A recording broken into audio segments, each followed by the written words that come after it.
Salve galera! Estamos de volta com as aventuras de Junho, um talentoso artista marcial considerado uma ameaça neste mundo. Ele é derrotado por um ataque suicida em batalha e renasce como o primogênito de um lorde local. Tendo um novo começo, uma família calorosa e uma irmã mais nova para proteger, ele decide se tornar uma pessoa melhor em sua nova vida. Se ainda não assistiu às partes anteriores, clique no card acima ou consulte a playlist na descrição do vídeo. Bora para o vídeo. Recapitulando o anterior, Junho escolta a realeza. No caminho, Junho defende contra as forças inimigas e derrota Gêmeos Becca com grande estilo. Junho questiona sobre os mandantes e descobre que é o instrutor do imperador. Junho percebe que tudo isso está acontecendo dentro da casa real e decide pensar sobre isso depois de chegar. Ele chama pelos gêmeos e avisa que irão passar o bastão para ele por algum tempo. Os gêmeos tentam dar desculpas, mas Junho escuta suas tentativas de planejamento. Diante da situação, Junho decide ajudá-los, já que falharam na casa real, mas adverte que, mesmo escapando da casa real, eles não estão praticamente mortos, então só estarão a salvo com ele. Os gêmeos temem o que está por vir, mas Junho sugere que não pensem muito nisso. Aí está, feito. Alguma coisa. Parece estranha. Você está mais alto. Não é isso. Becca, nossas espinhas se endireitaram. Eles encaram Junho admirados. Quando os gêmeos expressam felicidade pela situação, Junho esclarece que isso não foi de graça. Ele estala os dedos, revertendo temporariamente as mudanças que fez neles. Nós estamos diminuindo. Não pode ser. Em seguida, Junho estala os dedos novamente, corrigindo as espinhas dos gêmeos. Junho afirma que eles agora entendem a situação e devem aceitar fielmente suas ordens. Os gêmeos concordam e se retiram. No dia seguinte, durante a viagem, Junho percebe ninjas observando. Os gêmeos aparecem e finalizam os ninjas, deixando Junho satisfeito. Kyun nota a cidade à frente. Quando entram na cidade, Junho fica feliz e Kyun diz que agora tudo o que devem fazer é regressar. Um dos servos sugere para se apressarem ao regresso. O comandante diz que o carinha se casou recentemente, então provavelmente quer ver a esposa. Junho diz que entende como eles se sentem e sugere que descansem antes de voltarem para Beijing. Todos concordam. Ele presenteia os servos com moedas e instrui um encontro em 3 dias. O capitão da guarda real agradece a Junho pelos serviços, e Junho diz que consegue sentir frutos do seu trabalho e reconhece o bom trabalho do capitão. O capitão se sente honrado por trabalhar com Junho. Sora vai até Junho. Empregada. É Sora. Junho se desculpa e Sora entrega um presente enviado pela princesa. Ela agradece pelos serviços e vai correndo até Yon. Kyun vai até Junho, e Junho pergunta por que Kyun ainda está ali. Kyun explica que é o guarda-costas. Mesmo que lhe falte habilidade, ainda é o guarda-costa dele. Junho lhe dá dinheiro, mencionando que gosta dele, por isso jogou mais para ele. Junho sugere que Kyun aproveite seu intervalo. Kyun fica intrigado, e diz que esse dinheiro pode provocar uma agitação. Junho revela que ninguém estava olhando e diz que os guardas pessoais precisam de folga.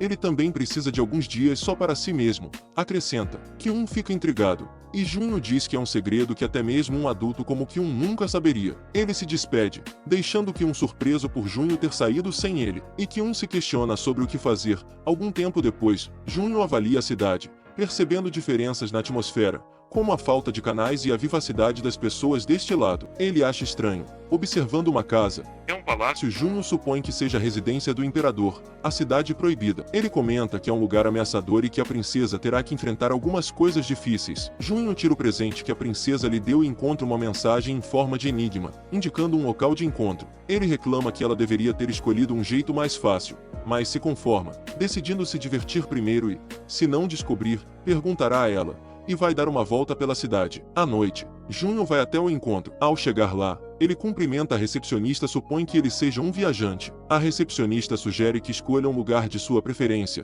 primeiro andar ou segunda. Subindo para o segundo andar, a recepcionista o repreende, e Junho ri sem graça. Ao chegar lá, Junho admira a atmosfera e comenta que o estilo da princesa não é ruim. Quando a princesa chega, Junho percebe. Ela tenta se aproximar lentamente e vai até ela rapidamente, assustando-a. Ele explica que é por isso que não pode ficar brincando desse jeito. Surpresa, Yon pergunta se ele sabia que era ela, e Junho responde que sim, estendendo a mão e expressando sua alegria em revê-la. Junho questiona como a princesa se sente por falhar ao tentar assustá-lo. A princesa explica que foi um mal-entendido, movendo-se cautelosamente por precaução. Junho diz que vai acreditar nós também, e a convida a se sentar para conversarem melhor. Aliviada, a princesa concorda, e eles se acomodam e sentam. A recepcionista se aproxima deles, encara a princesa e questiona o que querem, afirmando que não há álcool e que devem comer rápido e sair. Confuso, Junho menciona que viu álcool quando entrou, mas a recepcionista insiste que não venderá para dois jovens tendo um encontro em segredo. Yeon pede para Junho entender, alegando que a velha é mal-humorada. A velha xinga Yeon, acusando-a de ter prometido visitá-la, mas ela trouxe um homem junto, e diz que isso é tudo que Yeon tinha para dizer. Yeon se desculpa e promete ter mais tempo para passarem juntas na próxima vez, perguntando quando a mulher terá tempo livre. Esqueça, vadia. A velha é da roça. Oh, realmente eu prometo. E nós não iremos beber hoje. Nós não estamos pensando em beber de qualquer forma. Diz Yeon. A velha chama Yeon de mentirosa e relembra uma ocasião anterior em que ela levou 2 garrafas de álcool antes de sair, tentando se justificar. Yeon encara Junho, que sorri, deixando sem graça. Ela decide não vender álcool. Yeon insiste que hoje realmente não irá beber, e pergunta sobre a comida. Yeon pede bolinho de massa e porco a vapor. Enquanto a mulher se retira, reclama da escolha, dizendo que dá muito trabalho, mas Yeon elogia os pratos. Ela grita o que realmente dá trabalho é a carne de porco a vapor. Yeon diz que a carne também é a melhor. A velha manda ela calar a boca e diz que agir fofamente não irá mudar nada. Yeon explica que elas são próximas, visitavam-na quando era mais jovem, e até o pai dela a conhecia. Surpreso, Junho afirma que ela deve saber muito sobre Yeon, orgulhosa. Yeon confirma. Junho diz que pensava que ela era apenas grossa, mas olhando novamente, sua coragem é alta. Yeon diz que isso não é importante, e Junho concorda, zoando a princesa em seguida. Ela pede para ele parar, mas Junho continua. Destaca que é divertido zoar a princesa. Sem paciência, a princesa pede para Junho parar. O que acontecerá se eu continuar? Yeon avisa que ficará zangada. Junho brinca dizendo que será um grande problema porque ela é a princesa. Yeon nega, explicando que eles são amigos. Junho animado diz que então pode zoá-la mais, e a princesa fica aborrecida. Junho diz que está tudo bem, não pensava tão forte quanto ela achava, se desculpa e afirma que ela pode ficar mais confortável. Yeon diz que ele é um infeliz amigo, e Junho a culpa por ter um amigo como ele. E riem, a velha percebendo. Esses merdinhas porque eu deveria. Depois de um tempo, a velha serve a comida, xinga-os e se retira. Junho comenta que ela definitivamente não era uma pessoa normal e pergunta por que a princesa o chamou. A princesa explica que durante a viagem não tiveram uma conversa apropriada e que só queria conversar com um amigo. É isso? Você precisa de outra razão? Não. Ela menciona ter ficado surpresa com as habilidades marciais de Junho e destaca que o mais surpreendente é ele estar acostumado a matar pessoas. Yeon esclarece que não está culpando, pois se ele não as tivesse matado, estaria morto. Eu estou bem. Como pode ver, estou cheia de energia. Junho diz que a princesa é legal, deixando o ambiente mais animado. A velha furiosa sugere que na próxima vez, escolham o primeiro andar para evitar ela morrer de exaustão. Junho diz a Yeon para não exagerar, e ela defende suas ações. Ele comenta sobre o imperador provavelmente gostar desse aspecto dela, mas Yeon alerta para ter cuidado com suas palavras, pois poderiam ser consideradas traição. Junho insiste em deixar as formalidades de lado, pois são amigos. Yeon diz que não é como Junho descreveu, que foi um mal-entendido. Junho sugere que, de qualquer forma, ela queria vê-lo e pergunta se está tudo bem. Yeon fica confusa, e Junho menciona um instrutor do imperador, surpreendendo-a e questiona como ele sabia. Ele afirma ter ouvidos afiados. Yeon expressa preocupação, mencionando que essa informação é importante e pode colocar a vida dele em perigo. Percebendo ele relaxado, diz que definitivamente é uma situação na qual ele estaria em perigo. Junho diz que as cartas já estão na mesa e pergunta se ela quer perguntar algo que vai ajudar. Yeon diz que está tudo bem. Junho pergunta se ela tem certeza. Yeon esclarece que, embora não tenha certeza se a ajuda está bem, mas pode concluir. Ele se desculpa por tentar interferir demais, mas a princesa agradece, dizendo que está meio grata pela preocupação dele, que ele é a primeira vez que alguém se preocupa com ela além do pai. Ela agradece de novo e promete vencer essa luta e permanecer orgulhosamente próxima a ele como uma igual. Mudando de assunto,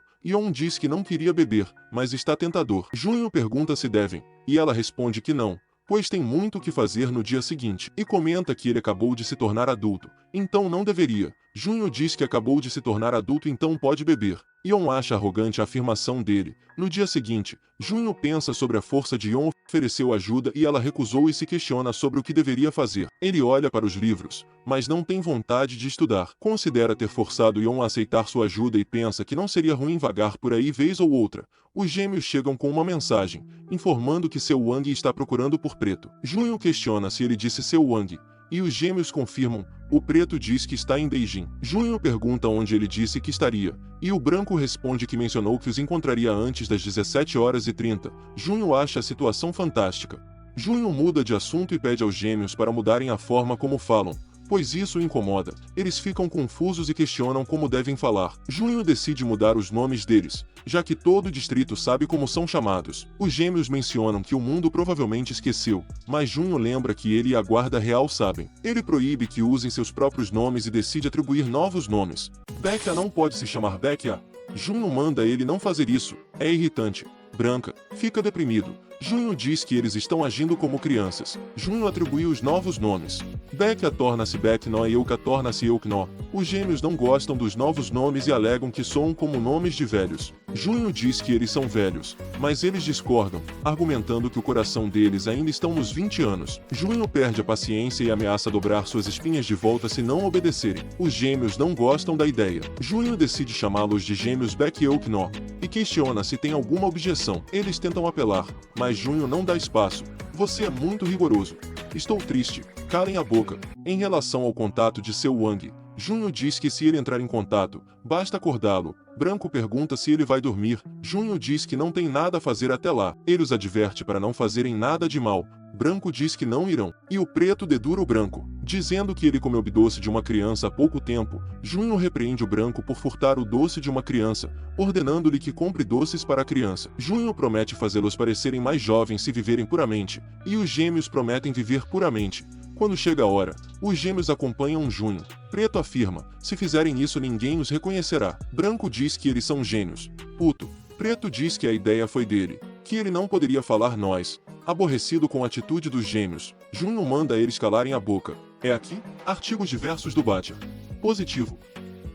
Junho diz que agora em diante, quem responde às perguntas dele será o preto. Entrando na loja, o vendedor dá as boas-vindas e questiona que tipo de carne desejam. Junho responde carne de rato atolado. O vendedor diz que não vendem esse tipo de carne. Junho diz que consegue sentir cheiro de ninhadas de ratos de longe. O vendedor nega ter esse tipo de carne e ataca Junho.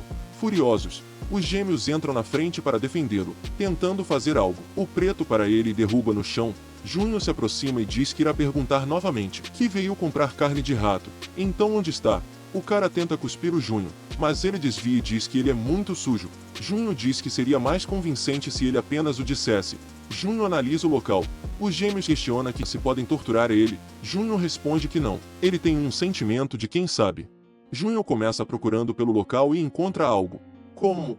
Ele ordena aos gêmeos que amarrem o homem, deixando de lado, pois não há motivo para matá-lo. Os gêmeos expressam preocupação sobre o rancor e a vingança, mas Junho afirma que um cara como ele não tem como. Junho acerta o mecanismo que abria um alçapão, dizendo para eles irem. A história de seu Wang é revelada. Seu Wang nasceu na escuridão. A escuridão foi a sua mãe e seu lençol. Quando estava com fome, ele cavava o chão. Fazia isso para comer os pequenos insetos que viviam no chão. Foi na escuridão que ele encontrou paz. Entretanto, isso não durou muito tempo. Com um som similar ao céu colapsando, vinha soldados, que forçadamente, arrastaram ele para fora e, aquela foi a primeira vez que ele encontrou a luz. Ver a luz pela primeira vez foi gritante e ameaçador. Ele estava assustado. Felizmente havia escuridão até mesmo no mundo brilhante, debaixo de tetos, entre os prédios, debaixo de uma ponte negra. Ele não estava sozinho. Ninhadas de ratos que também eram afugentados da escuridão. Era desconhecido se era destino ou coincidência. Estar com ratos durante 10 anos, ele começou a entender o que os ratos diziam, e com eles, ele começou a aprender sobre as novidades incontáveis do mundo e queria ver o que os ratos estavam dizendo em primeira mão. Então ele precisava achar um método. Nobreza escura dos ratos subterrâneos. Ele podia agora rastear por aí na escuridão, mesmo com presença da luz. Ele se aproximou do mundo, escutado as novidades e os rumores em primeira mão. Nos tempos em que ficou interessado, ele diria às pessoas que queria saber tudo o que ele sabia. Logo, quando as pessoas entendiam que ele estava falando a verdade, elas precisavam dele. Ele era o rei dos ratos. Ele se chamou seu Wang e ele deveria aceitar as ordens para trabalhar. O mundo era mais duro do que ele pensava. Esse era o tanto que suas tarefas eram perigosas. Do mesmo modo que ele precisava de força para evitar a morte, ele notou que precisa ser mais clandestino. E então ele formou um grupo.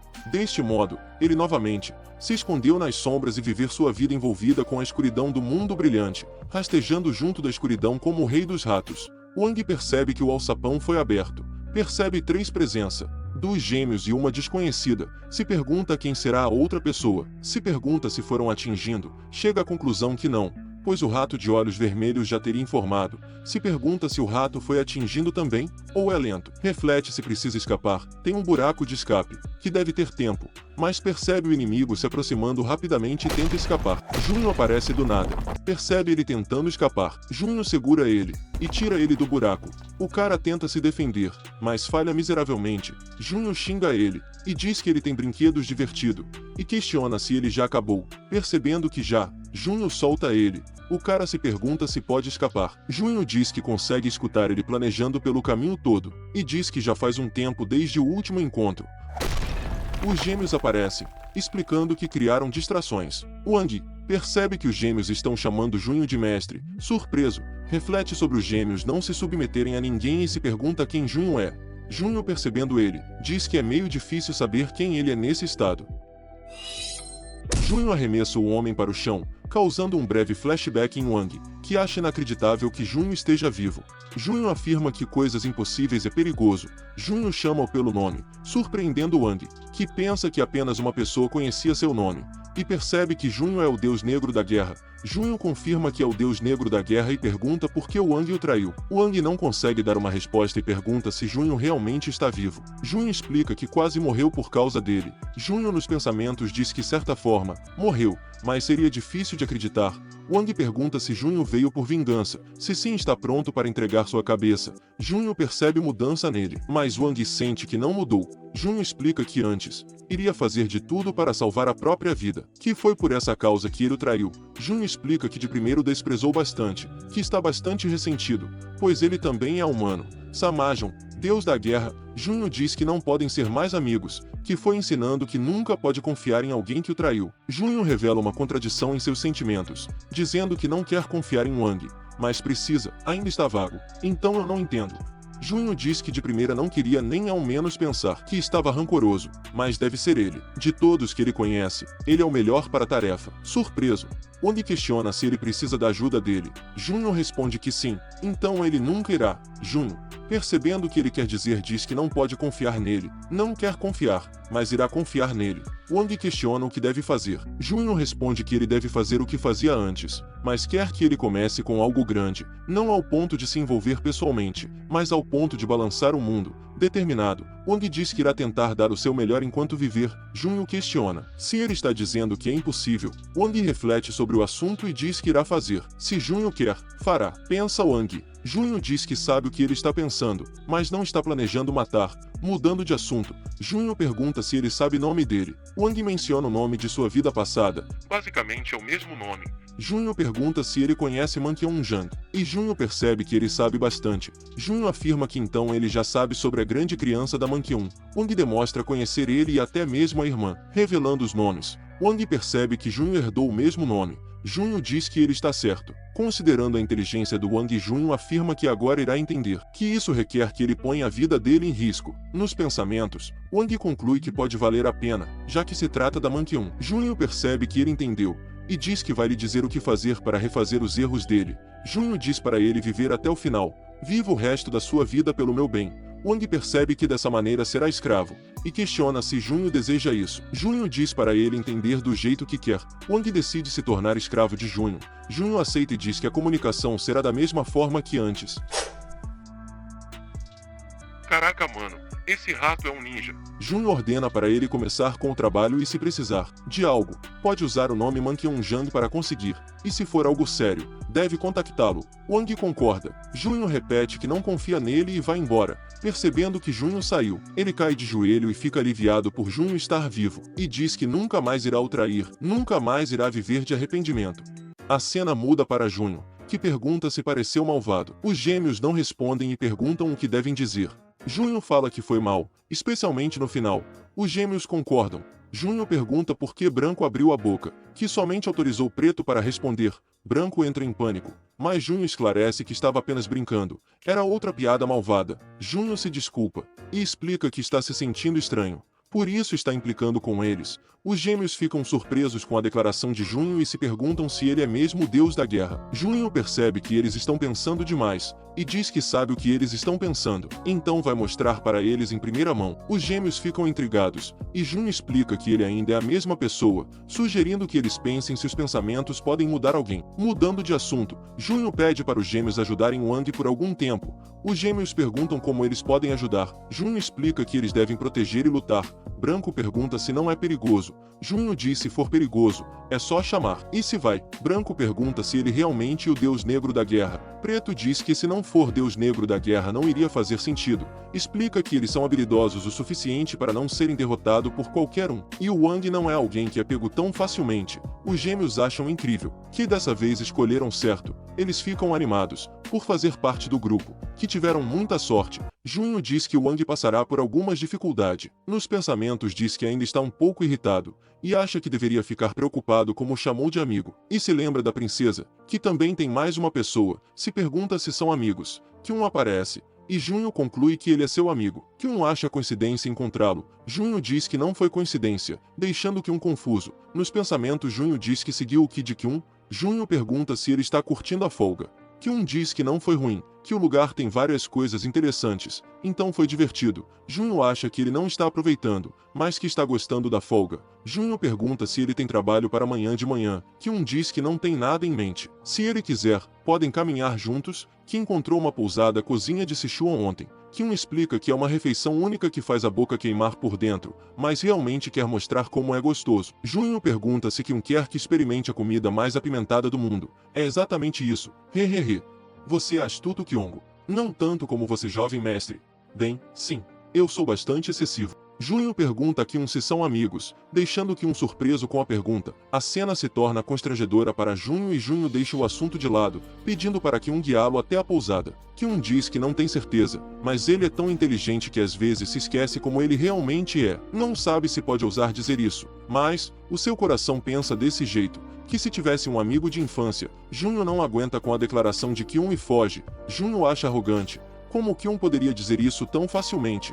Diz que foi ele quem perguntou. Ele expressa que sempre esteve pensando nisso, mas Junho tem uma personalidade estranha. Junho manda ele parar de falar coisas sem sentido e guiar ele logo para a pousada que mencionou. Nós iremos nos virar então. Junho se vira e vai para a direção oposta. Não é para esse lugar também. Jovem mestre é para cá. Para cá, Junho, irritado, diz que ele deveria ter o avisado antes. Posteriormente, Junho regressa de sua viagem e é recebido pela família. Junho diz que a irmã ficou mais bonita durante esse tempo e a mãe diz que o número de propostas de casamento cresceu, deixando seu envergonhada. O pai parabeniza Junho por completar a missão, com segurança, deixando-o feliz.